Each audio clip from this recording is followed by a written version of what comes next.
Hi, ನಾನಿವತ್ತು ಹಲಸಿನ chips ಮಾಡ್ತಾಯಿದ್ದೀನಿ. ಹೇಗೆ ಮಾಡೋದು ಅಂತ ನೋಡೋಣ ಬನ್ನಿ. ನೋಡಿ, ನಾನು ಇದನ್ನು ಚಿಪ್ಸ್ ಮಾಡಲಿಕ್ಕೆ ಕಟ್ ಮಾಡ್ಕೊಳ್ತೀನಿ.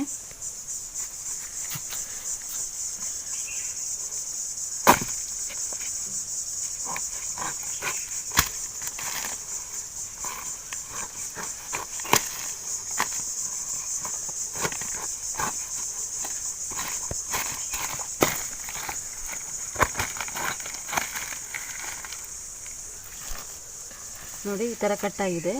ಇದನ್ನು ನಾನು ಮತ್ತೆ 2 ಭಾಗ ಮಾಡಿಕೊಂಡು ಸೊಳೆಗಳ ಥರ ಮಾಡ್ಕೊಳ್ತೀನಿ. ನೋಡಿ, ಈ ಥರ ಎಲ್ಲ ಮೇಣ ತಗೊಳ್ಬೇಕು. ಹೀಗೆ ನಾನು ಇದಕ್ಕೆ ನೀರು ಇಟ್ಕೊಂಡಿದ್ದೀನಿ. ಈ ನೀರಲ್ಲಿ ಮುಳುಗಿಸಿ ಹೀಗೆ ಮೇಣ ತಗೊಳ್ತಾ ಇರಬೇಕು. ನೋಡಿ, ಈ ಥರ ಎಲ್ಲ ಸಣ್ಣ ಸಣ್ಣದಾಗಿ ಹಚ್ಕೊಂಡಿದ್ದೀನಿ. ಇದನ್ನು ಇದರಿಂದ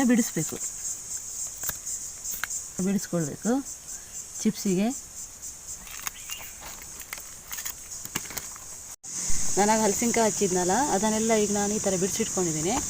ಈಗ ಇದನ್ನೆಲ್ಲ ನಾನು ಈ ಥರ ಅದರಿಂದ ಬಿಡಿಸಿ ಈ ಥರ ನೀಟ್ ಮಾಡಿ ಇಟ್ಕೊಂಡಿದ್ದೀನಿ.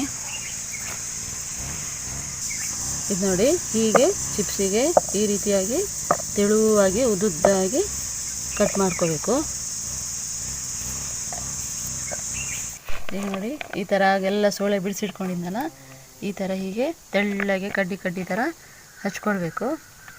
ನೋಡಿ, ನಾನು ಕಟ್ ಮಾಡಿ ಇಟ್ಕೊಂಡಿದ್ನಲ್ಲ ಚಿಪ್ಸಿಗೆ ಅಂತ, ಎಣ್ಣೆ ಬಿಸಿಯಾಗಿದೆ, ಅದಕ್ಕೆ ಹಾಕ್ತಾಯಿದ್ದೀನಿ.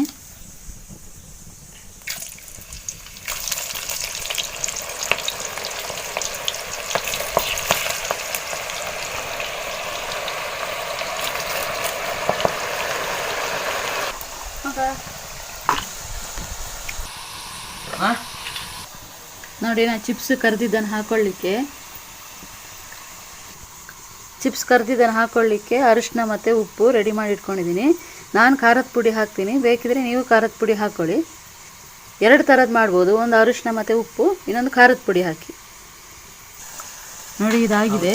ನೋಡಿ, ಈ ಥರ ಶಬ್ದ ಬರಬೇಕು, ಕಟ ಆದರೆ ಆಗಿದೆ ಅಂತ. ನಾನು ಇದನ್ನು ಇದಕ್ಕೆ ಹಾಕ್ಕೊಳ್ತಾ ಇದ್ದೀನಿ.